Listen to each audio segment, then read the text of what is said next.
Cliff, I guess after the the high of last week comes the low of this week. There's not a great deal you can take away from that game, is there?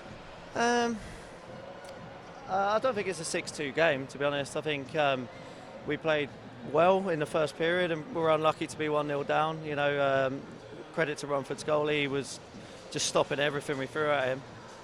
We absolutely fell apart, fell to pieces in the second period there, and then the third period, again, we had a bit of desperation in our play. It looked like we wanted, you know, to make something out of the game.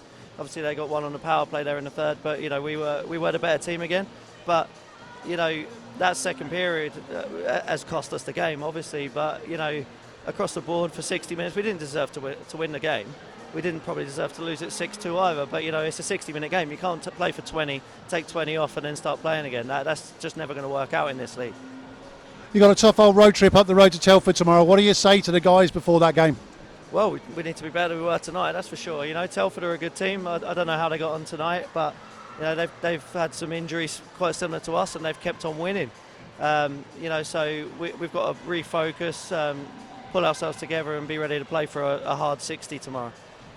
There are a couple of positives. I said you can't really take a lot. There are a couple of positives. You got Griff back, and he looks really, really tidy and looked fit. He's been skating for a couple of weeks, so he hasn't lost that much fitness. And you know, Sam Russell just kept working and working and working right through that game tonight. Yeah, Sam, I'd say was our standout player today. He played forward. I think he played all the forward positions. Andy, obviously, he had a nice setup for the last goal there.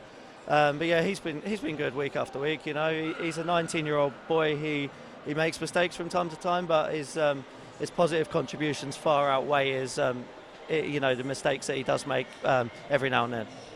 Brilliant. Well, listen, Cliff, thanks for talking to us. I know it's tough to come out and, you know, speak to us after games like this, but we go again tomorrow, Telford away, and then Peterborough next Saturday. Yeah, I mean, again, there's no easy games in this league. Like, you cannot look at any team in this league and go, oh, there's a win. Like, we have to play better every night, you know. We played well last weekend, you know, obviously Bracknell on Saturday, we ran away with it a little bit. But we played really well in Sheffield on Sunday in a tough rink, and we played exactly the way we needed to play and ground out a result.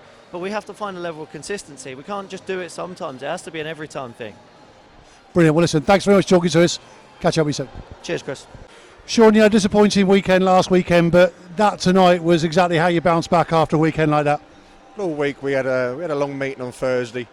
We really need to simplify our game. We spoke about roles and responsibilities, getting pucks deep, just doing the simple things right. And I think today everything just come together exactly how we asked to it. Michael Gray picked up the Man of the Match award, but I said on commentary there could have been 5 or 6 of your guys who could have picked up a Man of the Match award tonight. I mean, you know, Sylvester, for example, was absolutely all over the ice. He was phenomenal. That's the beauty of our team. Is we're Jekyll and Hyde. We can be either really bad, or if everyone brings their A game, we've got some standout guys that can just turn it on. And today's one of them days where 2 or 3 guys kind of said, right, this is it, we're going for it. And the beauty of our league is this could change tomorrow, reverse game next week, it could all change. And that's a good thing about our league, right? No one knows who's going to win on the night. It's certainly going to be a topsy-turvy league right the way through, isn't it? As you say, any team can have a great game on one night and maybe not so good on the next night, but you seem to have a depth there, and you were definitely first to many pucks tonight. Like I said, we knew our roles and responsibilities. We kind of set plays in how our right wing and left wing and centres they're going to play. We just kept the game simple, and we just made sure we understood exactly where we needed to be on the ice and what our options were. Brilliant. Well, Sean, thanks so much for talking to us. Do appreciate it. Safe journey back down tonight, and we'll see you again. Thank you.